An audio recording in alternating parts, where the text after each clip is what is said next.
Welcome, everyone. Thank you for joining us for this session on Outstanding Male Allies Advancing Women.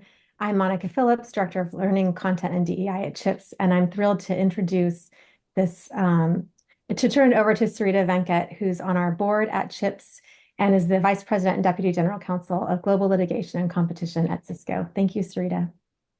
Thank you, Monica. Welcome, everyone. I'm very, very excited for this panel. We do this every year. It's honestly a reminder for me that we have so many allies in our industry that are doing amazing work to advance the CHIPS mission always. And Outstanding Male Allies is a great title for this because these men are at the top of their field and they're doing the work to be able to advance the women across our country in different industries, to be able to get the promotions and the opportunities that we all talk about all year. So thank you so much for all of your time, dear panelists and the moderator. And I'm going to kick it over to Patrick Fuller, who is the Chief Strategist at ALM Global. And thank you again for making the time to speak to our CHIPS membership today. No, it's my pleasure, and welcome everybody. And we have a great panel for you today. And like most panels, we have far more questions and far more content than we do time. And so we're going to go ahead and get into the introductions. And I want to make sure I introduce everybody that's going to be here. We'll start with Bruce Byrd. And Bruce is the Executive Vice President and General Counsel of Palo Alto Networks. Bruce, how are you? Great. Thanks for having me. Woodie Dixon, who is the General Counsel and Corporate Secretary for Chegg. Woodie. Thank you. Thanks for having me. Rob Mobassaly, who is the Senior Vice President and General Counsel of Juniper Networks. Rob, good to see you. Likewise, great to be here. And in sunny, warm, and always tropical Chicago this time of year, Binal Patel, who is the Partner and Past President of Banner Witcoff. Binal, good to see you. Good to see you as well. Happy to be here. And no, this is going to be great. And my name is Patrick Fuller. I'm the Chief Strategist at ALM Global. A couple of things we want to get through today. We always set up these meetings and kind of lay out some objectives. And one of them, really the number one thing, is to highlight the importance of male allyship and advancing gender equity in the legal profession. But we also want to get into sharing actionable strategies that we can do and that we can help empower. And we also, we're not going to get out of this without discussing the impact of gender bias on organizational culture and career growth for women. And so that's really sort of the objectives that we want to hit today. There are going to be questions that can be submitted throughout the course of this as well.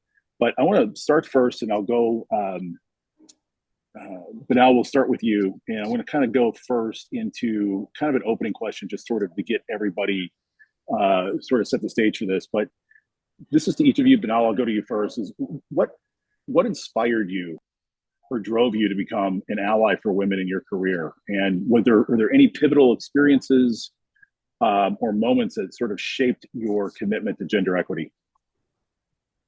Thanks, Patrick. I think there's probably an evolution over the years, but there were probably a few things that in my experiences that kind of led me to where I am.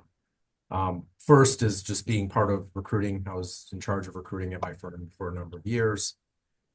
As part of that, interacted with candidates quite a bit, got to understand them, got to understand how they, what was important to them.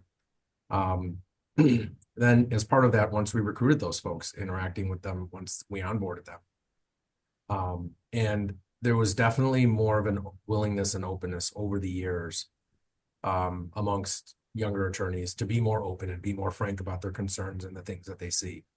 And that was good because it was eye-opening for me as well as our leadership in terms of understanding, we got to look at everyone individually and we got to look at things in terms of what issues they're confronting. So that was probably a big aspect. And then frankly, I don't know, some years ago, I can't remember when, our firm started doing sensitivity training within the firm. And I think that really drove it home. It really impacted how I think about how we talk to each other within the firm, outside the firm, understanding people and where their backgrounds and being sensitive to them. I think that's when things started really, unraveling for me in the sense of like, I really started appreciating things at a deeper level. Yeah, and Bruce, Rob, I want to come to you guys. Want to come to you guys next, and in part because I've had several friends of mine who were lawyers in the Bay Area who left the practice of law to go into the technology space. And the comments from them, they're all women, and the comments from them were always, I thought law was bad until I got into technology. And so you guys are sort of bridging both of those worlds here. So I'm kind of curious, the same question, Bruce, I'll start with you, but kind of same question, given the fact that you're a lawyer, but you're also very heavily involved in the tech sector as well.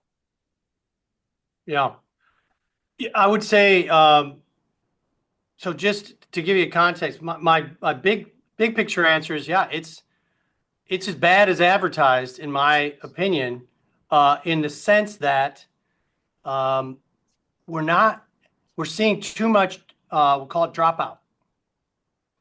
And by dropout, I mean people who are moving sideways out of the legal profession, or are not seeing the kind of career advancement that they frankly should be seeing. So it's like the numbers suggest something that's not quite as terrible as what but I think the reality, the day-to-day reality, is that we have a lot of work to do. My context is that, I've only worked at this Silicon Valley-based tech company for about 4 years. Before that, I was 20 years at AT&T, and then I was in private practice, and I've lived all over the country. So my experience right here, day to day, in this part of the world is only a couple of years old, because I've only moved here less than 2 years ago. But I will tell you that even as compared to what I was seeing in my prior life, I think that, we have more work to do.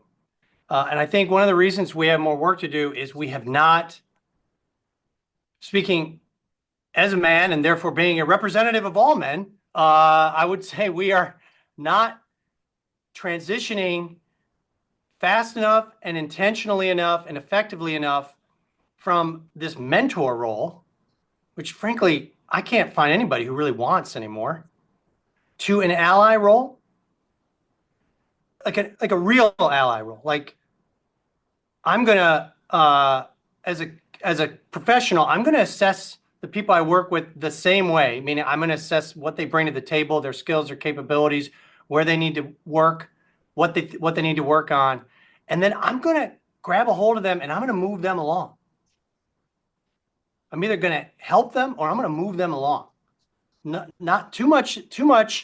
Oh, here's what here's a mentor. Let me tell you little stories from my experience. No. Here's how I'm gonna actually move you along in your career. Think that transition is currently moving at an inadequate pace. I think those are great points as well. Rob? Yeah, look, I obviously echo, I think what Bruce just mentioned. I think he's, as always, very articulate in terms of, and forceful in terms of, I think the way he thinks about the issue, kind of being able to distill it down into kind of, kind of a bite-sized nugget that really kind of transcends, how we need to think about the issue. I would say, for me, I just kind of on a personal level, in terms of, how this even came about as something that, I became focused on, I would say kind of early on in my career, right? When I was in private practice before, joining, coming in-house, a number of my friends within private practice, and when you're in a law firm, you spend an enormous amount of time with individuals, and so I think a large part of it is frankly just being open and being able to listen to people and their stories, and understand kind of everybody has a slightly different life experience, right? And so understanding kind of their life experience as they share that with you, you start to kind of your eyes open and you start to understand. And you start seeing, things through their eyes in terms of what's happening to them or other folks, whether it's women or other underrepresented groups within, the law firm environment. And you start kind of realizing that, hey, you're really in a position of privilege, and you have an ability to actually, advocate and help advance other individuals. And so now I think, as obviously, I've moved on, since those days, and as all of us on this panel are very senior within our respective, firms or companies, it becomes, I think, more and more incumbent on us, not only then to just say, hey, look, our eyes are open, but then how do we actually make advancements and improvements, within our respective industries, in order to actually help narrow that gap that obviously is there. And Woody, I want to come to you last, just simply because your experience has been it's kind of unique to this group in some degrees, given the fact that you were the GC for the Pac-12 prior to moving in-house with Chegg. And so you got to see different elements of sort of the corporate side, so to speak, but also the higher education side, Title IX issues and everything else. Same question to you, but kind of drawing on your experience, which is a little bit different from everybody else's. How would you answer that question? Yeah, I was a little bit lucky in that my allyship was kind of put front and center to me. When I was at the Kansas City Chiefs, I was the youngest general counsel in the league and one of a couple of Black general counsels in the league. And when I took the role, I very much had this concern of being young and being a minority and knowing the problems that the NFL has had in hiring and in advancing minority C team members.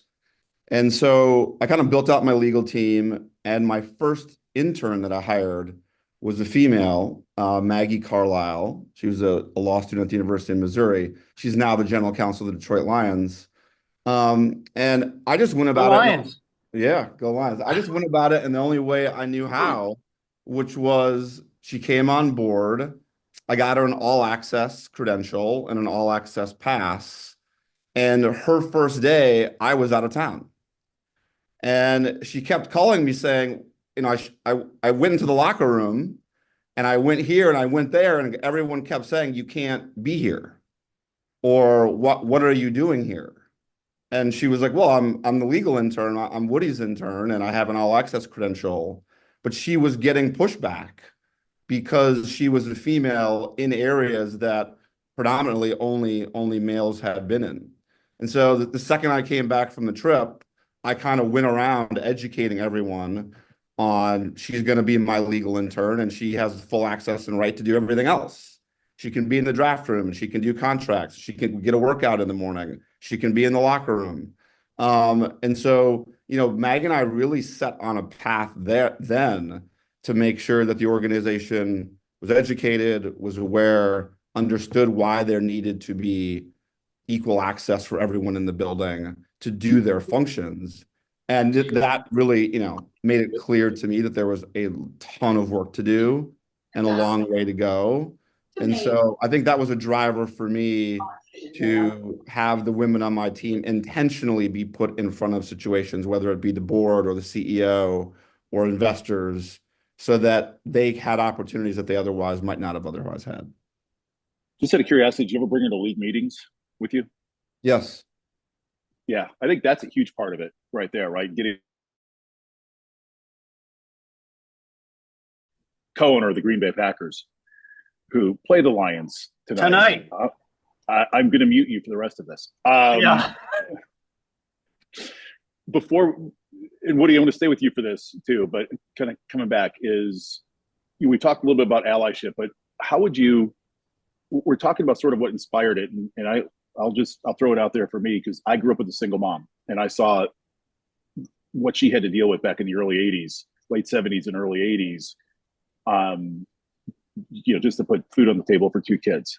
And I kind of swore up and down that if I ever got into a position where I could impact that and change things, that I was absolutely going to do it. And that's, at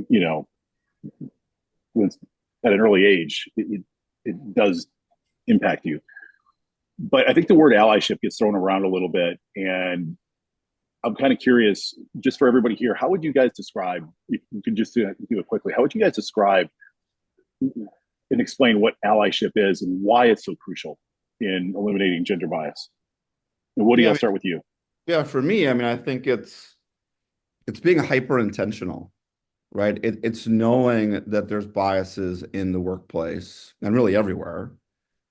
And then it's being hyper intentional to attack those biases and then make sure people are given opportunities that they might not otherwise receive. I mean, we're in the middle of our end of year board meetings this week, and my head of litigation, Kate's amazing. She came interesting from United Health. But from meeting one, she's been doing all of our litigation presentations to the board. And that was intentional because I could clearly do them and I could get the information disseminated from Kate and then present to them. But I wanted the board to make sure that they saw her in the light of commanding respect and being an excellent, excellent leader within the boardroom. And so I kind of take the tact of finding areas where people are otherwise not given opportunities. A lot of it around the board, access to your top C-suite members, traveling with C-team members or traveling on really, high-end trips or intricate opportunities, and then making sure that people are being intentionally included, even to the point where you kind of know you're doing it right when your CEO or others say, tell me again, like why you have 3 people presenting, or tell me again, like why you need to travel with like 3 people to this meeting. Well, I'm doing it to get them exposure and to make sure that they can take the mantle when either I'm not here or I'm gone, and are seen in that different light. So, for me, it's just about being intentional. We'll talk a little bit more about this later, but also, meeting people where they are rather than having them meet you where you are. And I'll give more to that later. But yeah, it's not about just hiring the people and having them do normal roles. It's about hiring them and then having a game plan for how you can get them exposure and access that will accelerate their career without it sitting in their shoes to do or sitting in their lap to do. Yeah. Go ahead. Sorry, Pat. Go ahead. No, Bruce, go ahead. Go ahead. I would just tell you, I can honestly say that I was part of the problem. First part of my career, I was absolutely part of the problem, particularly because I only saw the world through my gaze. So then I wasn't a part of the problem. At least I was not. And that was because I had very smart women who were willing to get in my face, say it's, maybe you could recognize that not everybody's life and experience is exactly the same as yours. And I learned a lot. But then a lot of those same women who are, great colleagues, mentors, friends, even some who worked for me, were really pushed me. So I wish I could say that it was some personal epiphany, like I figured all this out. But fortunately, I worked with people who pushed me a little bit. And their basic message was, hey, are you worried about losing your job? I go, no. Well, then why is it that you're the only person who gets to talk to those 3 executives? It seems to me your job's doing just fine. You're doing fine. You're getting promoted. You're making more money. You're fine. Why is it that you're still holding on? Woodie made me think about these experiences. Like, why are you holding on to this? Like you're like for dear life. And it came in the form of basically saying, you know what, you're 100% right. These people whose careers should be advancing should be allowed to advance them. Like, and by that I mean sink or swim. Like go for it. I'm opening the door. I am no longer going to maintain these relationships as the primary or exclusive person who works with these clients. You get to do it now.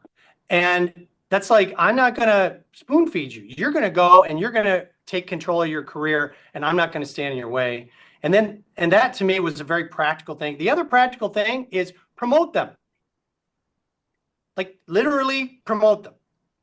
And I've been in, back in the day, I've been in situations where I'd be sitting with someone, there's a current general counsel of a public company, and I so desperately want to call her out because it's a compliment, but I'm not going to do it. But she was sitting in my office and we were talking about who I was going to promote to this particular job. And there were candidates sitting in front of me. And I told her like sort of my, red, yellow, green on all of them. And we got to one of them, and she just said, and I was being kind of negative, and she said, why? I want you to explain to me, just use regular English words, use your words, explain to me why this person doesn't match up to these people. And she forced me to answer that question. And frankly, I had to fess up that there were some, like, it was this bias thing again. She was basically drawing out my bias. And she's like, that is a stupid reason not to promote that person. Do you know anything about that person? Do you know anything about the last 15 years of her life? Do you know that she's the first person who ever went to college in her entire family? Like, wow, you know all that? Like, yes. And she said, you should know all that. You have the power over somebody's life and you don't know anything. Like, and that really was impactful for me. And the message was just promote her. And you'll be amazed at what a difference you make. So again, I wish I could say, oh, I'm smart and I figured this all out by myself, but I didn't. But fortunately, I had people who forced me to think about it differently. Yeah, but that's the definition of learning, though, isn't it? Right? It's evolution, right? You have those experiences and it forces you to look at different problems and through different eyes. Yeah, it's going to change, right? And that's part of what we're talking about through this as well. But now I want to come to you because you're sitting in a law firm, and so you have a little bit of a different perspective on this. But it's also a law firm that is a boutique. It's an IP boutique, so it is highly scientific. There's exceedingly smart people. There's not a lot of variation in terms of the broader practice throughout it as well. So in your organization and through your experience, how do you sort of look at allyship and how it applies to what you're doing? Yeah, so I just want to follow along with actually a couple of comments that Bruce made. The first is, he made this distinction about being a mentor versus being an ally. I mean, it's clear being a mentor is I see it as a passive role. I'm designated somebody's mentor. Whenever they have an issue, they can come and talk to me. But I'm not doing much above and beyond that. Maybe I'll set up coffees with them or go to lunch with them or check in on them. Maybe I'll get some feedback from people and I'll give some feedback. Allyship is definitely much more proactive, active effort. And being in a law firm, you can get promoted through the normal course, but the single strongest argument to promote somebody and to elevate them in management as well as elevate them in terms of what they're getting compensated at is generating business, bringing in business at a law firm. That is the golden ticket to being elevated within the firm. And it's not just my firm, it's any firm. So one of the things that I try to encourage our younger attorneys, especially female attorneys, is to get out there. There's lots of opportunities to get outside and meet people. And if there's lots of different organizations. This is one, but there's lots of other ones, and it takes time. It takes time away from actually doing work and personal life. But it should hopefully be fun. It's something that you would enjoy doing because you're making interactions, you're interacting with folks, and you don't have to interact with people that are 15, 20 years your senior. Just interact with folks that are your peers outside the law firm, in bar associations, ethnic bar associations, minority bar associations. And through that, developing that network gives you the platform and the opportunity to actually potentially bring in business. And if that happens, then everything falls in place pretty nicely within the firm. So that's the angle that I've been using in terms of trying to mentor and encourage others within the firm to actually get out. And I'm pretty active within the Chicagoland community and national bar stuff. So I will bring them with me. When I buy a ticket, I will buy them a ticket for an event, and then we will go. And I'll introduce them to folks. So that's one of the techniques that I use. And when you're young and you're a young associate, you're busy. You've got all these obligations, everything falls on you. When something needs to get filed, you're the one that needs to stay up and make sure it gets filed. So there are challenges. But as long as you've got somebody supporting you and encouraging you to do something like that, then, it does move the needle. Rob, want to end with you, and then we'll start with you again too on the next question. So back to back here. So take it away. Sure. So happy to. So look, I would probably think about this in probably two different scenarios, right? So one, I think kind of you as the individual in terms of how do you improve yourself? The other is one about the corporation or the entity that you're in terms of how do you improve that, right? And that, frankly, I think shifts throughout the time and your tenure within an organization and your seniority. And so what I mean by that is, when I started at Juniper, 12, 13 years ago, as an individual contributor, my level of influence obviously is vastly different than it is today as a general counsel. And so, what I'd probably try to do was really focus kind of more on learning and kind of influencing, a small group of those kind of around me. Right. And that's, I think when you're a little bit more junior, I think that's where you can kind of have a lot of impact, is just really just being open-minded, kind of with the growth mindset idea of just learning as much as possible so that you can change your own perspective. I think as, Bruce talked about, in terms of, if you can make yourself a better person, to help others, I think that in and of itself, I think is a phenomenal first step.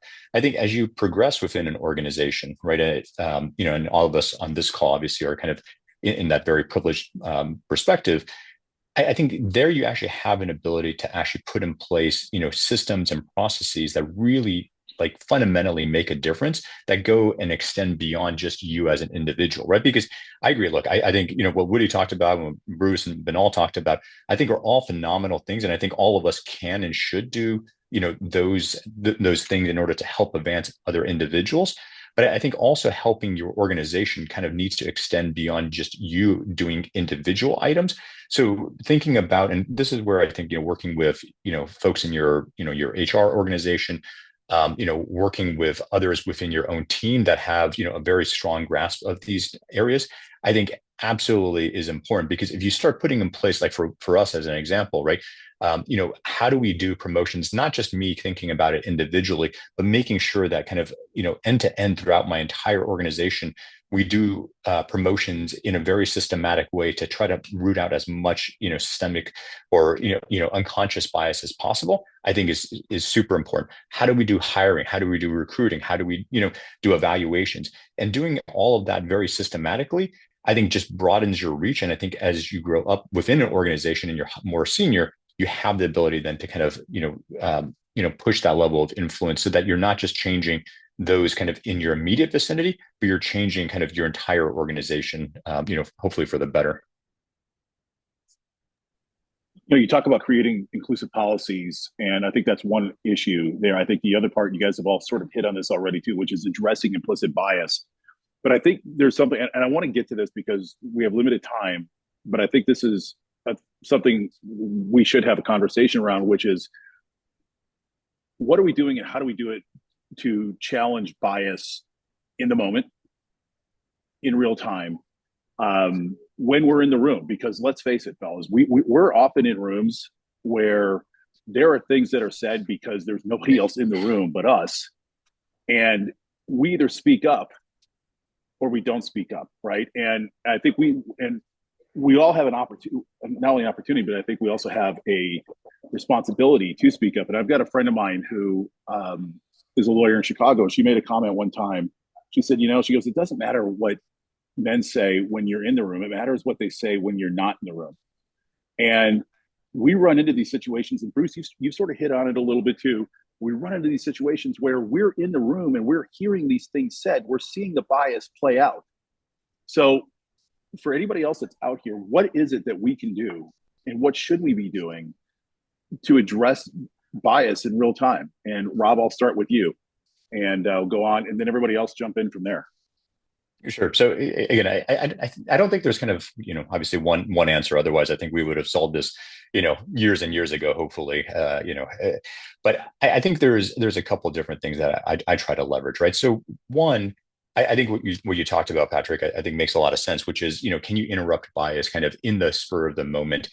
And I think that's going to be, contextual in terms of, what's the audience, what's your relationship with that individual? What's the power dynamics? How do you like, and how big of a group that is, right?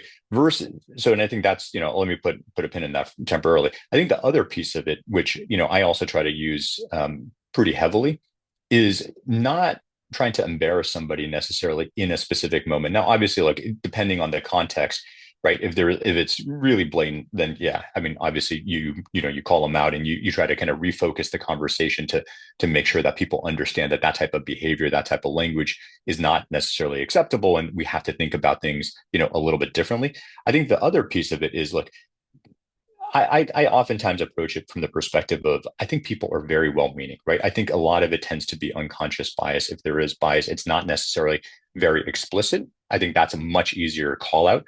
When it's unconscious and people, frankly, I think, Bruce talked about this a little bit kind of early on, and Woodie kind of talked about this when, in terms of kind of what was happening in his institution as well. It's like, it's not as though I think people are approaching it from like, hey, I'm actively hostile towards, another individual. If it's really just truly unconscious and they don't understand that the effect that they might be having, I oftentimes think it's better, frankly, and I think you're going to have much more of a long-lasting impact if you have kind of a private conversation with folks, shortly after the fact, right? Because, I think I think I read this quote somewhere before, right? You want to praise broadly, but you want to make sure you critique, privately.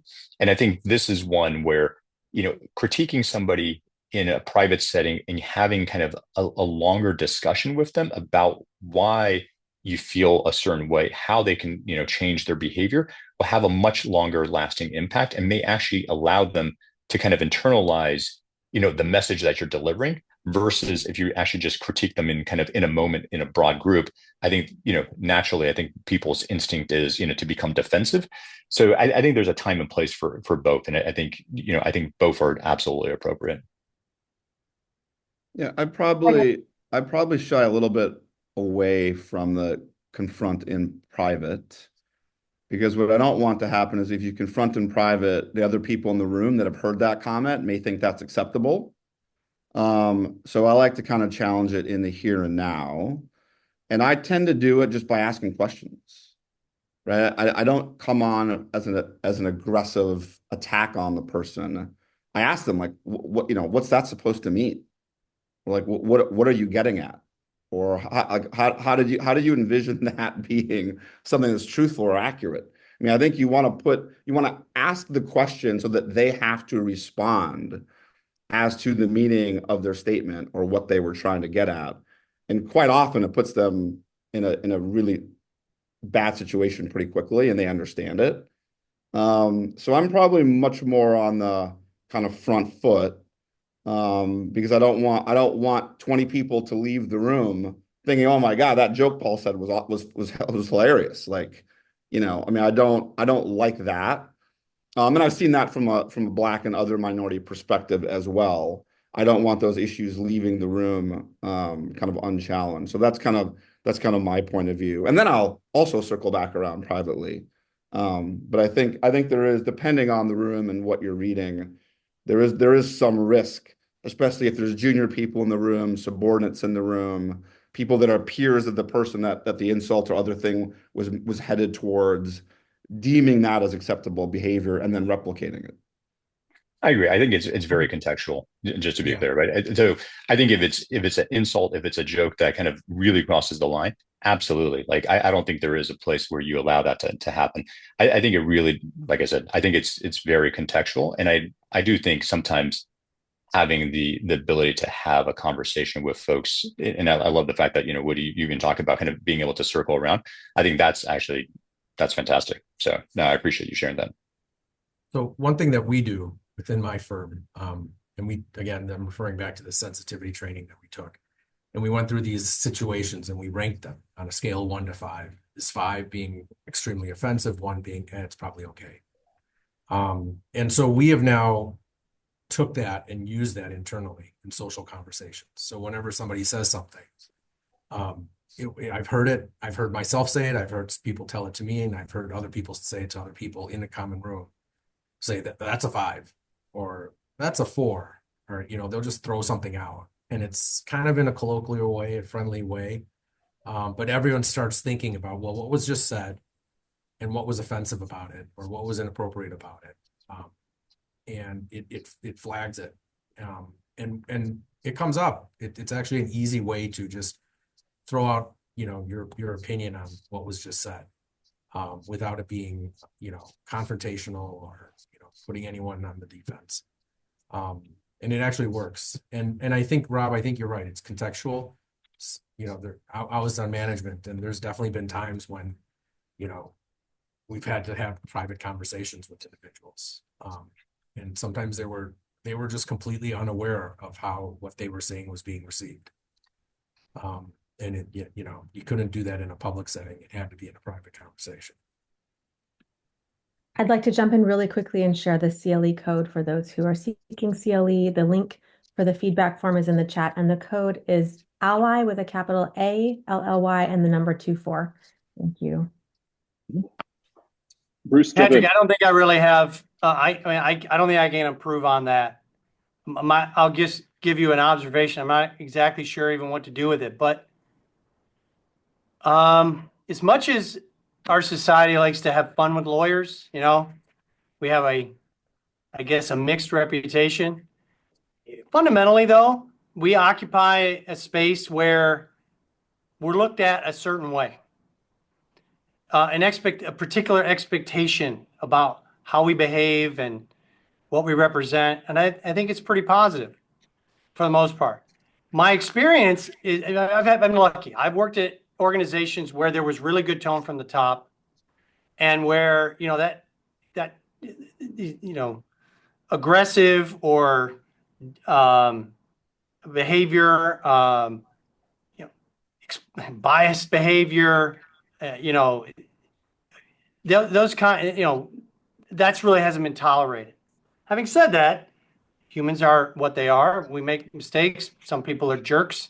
Some people are deeply biased, whatever it is, and they don't cover it up really well. What I have found, though, is that, I sit in a lot of meetings, as I'm sure all of you do, with business people where it's not your meeting. You're there, provide some advice, maybe to learn, be ready for an issue as it's arising. But you're there, and then something happens, something is said that, is not right. I have found that a change in my body language has an impact in the room. And it's not because of anything special about me. I think it's because I'm the lawyer in the room. And if somebody says something that is just bullshit, wrong, the kind of thing that ought to be questioned, and I just scoot closer to the table and I kind of look at them, it's amazing the effect it has. Oftentimes the person self-corrects. And whether that is something, whether that makes sense to you or whatever, I do think, whether we like it or not, and I do happen to like it, we do occupy a space where we can have an impact without, being highly disruptive. And I think we should exercise it. Before we get into the other topic, I'm just kind of curious. You sort of mentioned, Bruce, just right there, that you sort of catching yourself as you guys have evolved, because none of us are perfect. As you guys have evolved, have you caught yourself sometimes in a mansplaining situation or in other scenarios where you're just sort of the self-awareness like kicked in and you're like, okay, I've got to knock this off, or I've got to stop this? Or am I? My wife will tell you that I have never mansplained ever. That's never happened. Yeah, I mean, if I make it, yes. Yes, I was gonna say, speaking of bias. Yeah. Yes. But no, you guys have all caught yourselves doing that as well at some point. Okay. So let's move into the next area here. I think this is something we've got to talk about, and it's not meant to be political in any way, shape, or form, but I do think that we have to bring it up. And I was talking with a friend of mine yesterday who owns a company. Monica knows this woman really, really well. And they specialize in doing a lot of work in DE&I.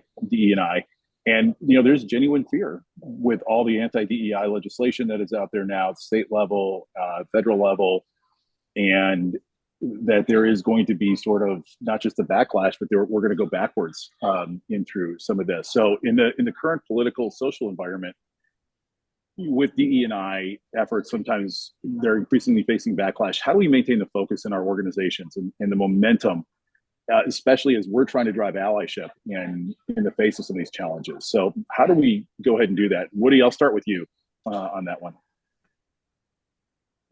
Yeah, I think a lot of what you have to do is, I keep going back to just being hyper intentional, and the law or any backlash doesn't stop that or preclude that. Look at your org chart and figure out how many managers you have, and make sure that you have female managers in positions of authority. If you make any changes in your org chart, like constantly be tracking all of those concepts and ideas and who reports to who and why. And anytime you have promotions, constantly work on them. I think knowing the facts and giving people opportunity. I mean, it's a fact that women and minorities under negotiate their own value. And so, I'm very intentional about when I'm going to give a female employee promotion, asking them, okay, I'd love for you to write up your promotion, put together a presentation. And I just had one this year where one of my commercial lawyers put together this amazing 30-minute presentation. And at the end, her target was 260. I think I should have done this all right. I think I should get to 260. Well, one of her peers, which was a male, had said that his target should have been 275. So interestingly, I brought her to 275, which was more than what she asked for. And then I explained to her why she undersold herself and why she undersold her position, and how other people in our company and other companies always go overboard thinking, well, they can always come down. Just explaining to them what we see in the marketplace and why people undersell themselves. Listen, my wife's a deputy GC at a fintech company here in Silicon Valley. And I can see I'm always pushing her to get out of her comfort zone. And she's like, I can't ask for that. And I'm like, but you see me do it all the time. You have to push to the farthest end, hoping that there'll be some level of negotiation part of the process. But I think minorities and females, it's just a fact that they undervalue their sell, and they're nervous about doing it. They're nervous about pushing the button. So it's constantly educating those people. And so I don't think the law or any backlash changes that, but you just have to be very, very intentional in doing it. And, at our company, we promote on levels. And I just asked my labor and employment lawyer, I'd love for you to give me an hour presentation on a double promotion. And she was like, well, we don't do double promotions. I'm like, yeah, but you're really close to getting one. You would be one of the test cases, but I want you to present it to me anyway. I want you to just go through the process. And we had a great time doing it. We sat, we did the presentation, then we had dinner, we talked about it, but just got her in the frame of mind that someone's going to get a double promotion at some point. Why not it be you? Instead of saying, well, we don't do that here. And so I just think I really think about those things and really want to educate and walk them through. And I don't see anything in the current construct that's going to stop that from happening. By the way, that's a great behavioral economics exercise I do with partners quite a bit to get them, sorry to each of you on here, but I can appreciate this, to raise their rates. Because it's amazing how many times they undersell, men and women both, themselves when they go to rate increases, and start writing those letters, start recapping, hey, this is what we did, this is what we accomplished. All of a sudden the light goes on and they start to realize maybe we are worth it as well. And I think that's a great initiative. Rob, come to you. Anything that's going to push back, and Bruce, same thing, anything that's going to kind of cause any issues in the current political climate with some of the legislation that's going to derail any of the efforts that have been made so far in your organizations? I kind of agree with Woodie. I don't really think so. I think as long as you're intentional about the mission that you're trying to accomplish, ultimately, I think what we're all striving for is to make sure that folks, whoever you are, right? Whether you're a woman, you're a man, you're an underrepresented group, you're not, whatever your background is, that you're having the same experience and the same opportunities, within your company. And I think if you're putting in place the right processes, the right systems to promote that type of behavior, yeah, maybe it over indexes to help certain individuals because, historically they just haven't had the right opportunities presented to them. What you're trying to do is you're trying to make sure that there's a level playing field that everybody can participate in.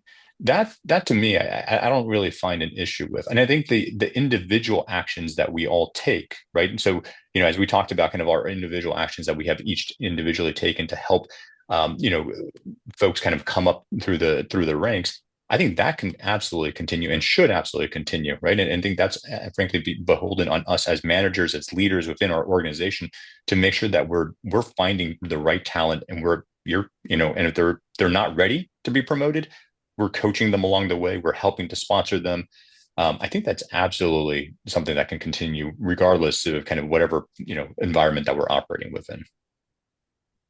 Bruce. Yeah, Patrick. I have the privilege of chairing the board of directors of a inclusion and diversity think tank. And when I'm wearing that hat, I would say my concerns about structural and legal changes is real. And we're seeing evidence of that as we deal with some of our members and partners. But if I broaden my gaze a little beyond that, I do think it's a little early to say that there's going to be significant retrenchment. We need to be really, in terms of, sort of the legal framework, we need to be really wary of it, and we need to all be galvanized in addressing that if it, as it evolves.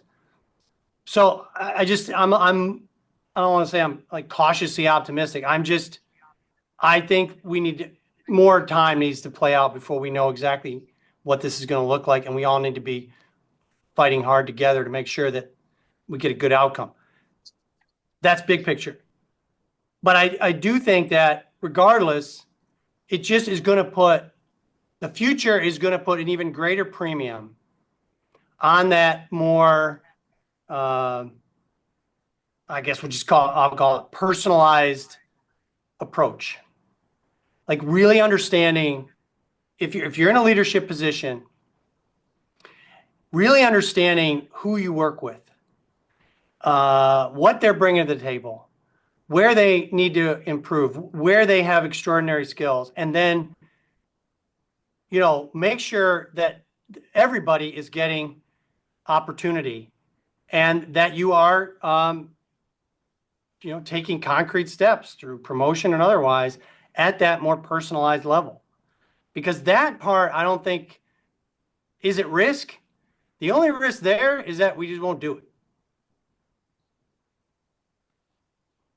it. Binal, we'll end on this section on this here, but do you anticipate any drop off in what you're seeing on RFPs and the questions you're being asked around DE&I and gender diversity, and even the reporting side of it when we have clients looking at utilization numbers and everything else? Are you foreseeing a drop off in any of that moving forward? No, within our law firm, I don't see a drop off. When we do RFPs, there's going to be a questionnaire about what does your team look like? Tell us about your diversity, and provide details on that. And then when it comes to reporting, that still exists. I don't think that's going to change. I will say though that I am on a committee. I'm on the board of a committee, Chicago Committee of Minorities at Large Law Firms. And our data shows that there has been a little bit of a drop in the amount of resources that some firms are spending on DEI efforts, both in terms of dollars and in terms of human resources that they have internally. It's not a significant change, but it is. We have data points of some reduction in the amount of resources a firm is putting in. Well, I think that's company wide. I mean, if you look at public companies and private companies, DEI professionals that were hired post George Floyd, those numbers are down. I mean, those numbers are down. Well, from within the law firm, the way our law firms think and operate, there's essentially two inputs. One is how do we retain and get clients, and the other one is how do we recruit good talent.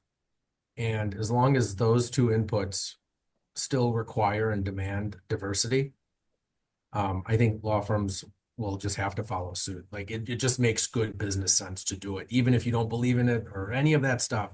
At the end of the day, if clients are demanding it and wanting it, and if our talent that we recruit demands it and wants it, it just makes business sense, good business sense for a law firm to follow, and continue on with the way they've been doing.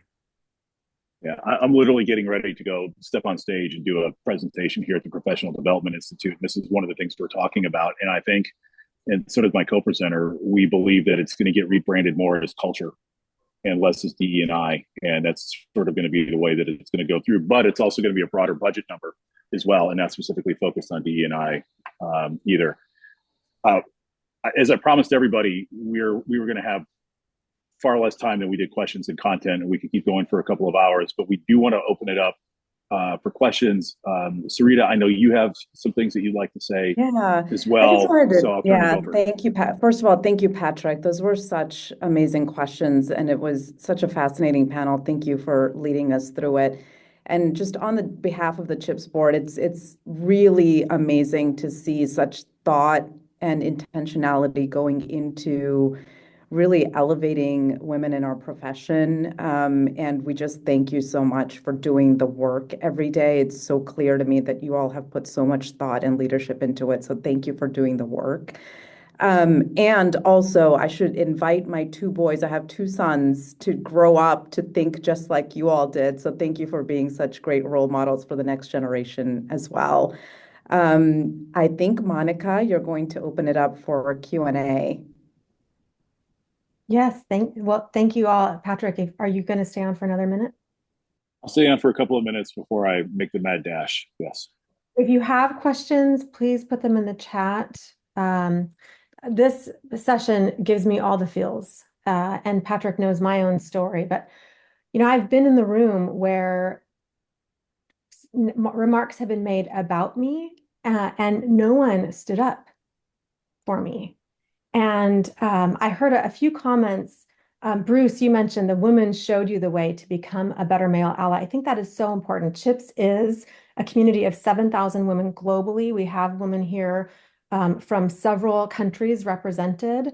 And this is not just a US context, but globally, how do we encourage the women in CHIPS to have these conversations, really to create, it requires a foundation of trust, but to stand up to say, hey, I need your allyship here. What are the opportunities to open up that space to invite more men in to be the allies that you're all modeling for us? So I have a potential suggestion. This is actually something that's happened within my firm. One of our clients, the in-house counsel, is a female, and the responsible attorney at my firm is a white male.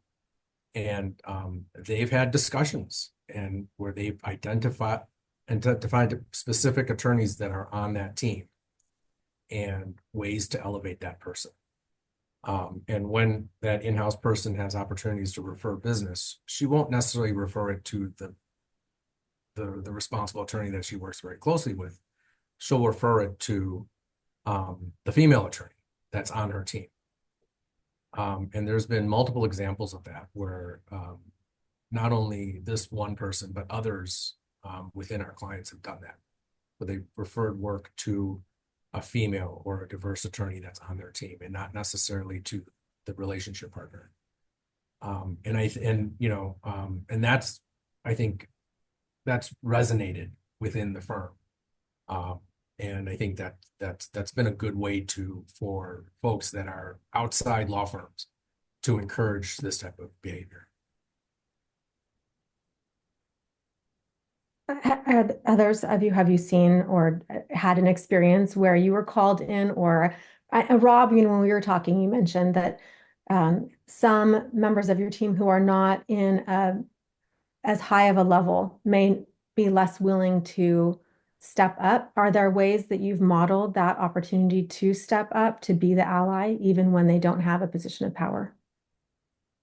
Yeah, I think a lot of it comes down to tone from the top, right? And again, I'm actually similarly situated to Bruce, where I think the tone from the top from our organization is very positive. And so I think there is the space and the opportunity to absolutely call folks out to make sure that you're modeling the appropriate behavior.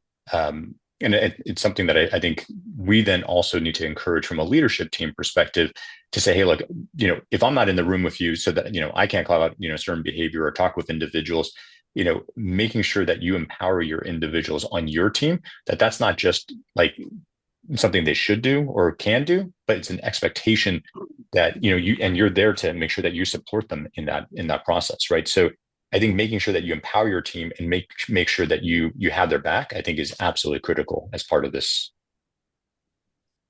I would say, I don't know that I have some great formula. I think I got lucky that I've worked with some extraordinary people, but in addition to their, willingness, strength, smarts, all that, I think there's a few things you can do. One is self-deprecation, like consistent, is good. Humor is good. Not being the last person to leave the office. I know the office dynamics are different now, but is good. Going on vacation, whatever that means to you as a leader, is good. I once, somebody I work with here, first 6 months or so I worked here, I said, I can't do that right then because I've got to go and I need to help pick up my son at something. This was not a big deal. Like, there's no hero activity here. But she said to me, thank you for being normal. And I'm like, well, I didn't really that feels very normal to me. There's nothing great about that. The point was just, I think, reveal a little of yourself in a way that starts encouraging people to say, oh, this is a normal person who is not afraid to be criticized. Because if you criticize yourself a little bit in front of them, even if you're being funny about it, you kind of show that you're open to it. And by the way, I've worked for plenty of people who were not open to criticism. And they showed it. I think you can show it a little. And if you show it a little, this is a very little thing, I grant you. If you show it a little, I think you're gonna have people coming in the door to say, I don't like the way you said that. I think the way you handled that was not great. Do you know how you made her feel? It takes a little time, but I do think you can get there. Woodie, you're on mute. So I think it's just modeling your behavior. I've got a team alliance board in all of our conference rooms here, where our legal team has gone through all the things that we want our team to be. When we bring in guest speakers, to talk about inclusion, talk about empathy, talk about opening up and meeting people where they are, and you allowing yourself to do that. So I think if you make it kind of first and foremost in your department, people will just rally around that concept. And that your other males in your group will also see your behavior and then want to also be seen in a positive light in that way as well. Thank you all for this incredible conversation. Thank you to Patrick, who had to leave to moderate his next session in Scottsdale, Arizona. Just an incredible, you are all such incredible role models for this community. So we can't thank you enough for being part of the CHIPS community as well. The link to the CLE form is in the chat. If you have any questions, you can reach out to me directly at mphillips@chipsnetwork.org. I hope to see you all again on another program soon. And I want to reiterate one thing Patrick said about the next generation of DEIB in the space of creating thriving teams. It is really my dream that DEIB is no longer this box on its own, but this integration across the entire organizational culture, right? This platform where everyone is integrating these ideas and philosophies because it is what brings us together, is what creates high-performing, fun places to work, which is what we all want to be part of. Thank you all. Thanks, Monica. Have a really great day. Thanks so much. Yeah.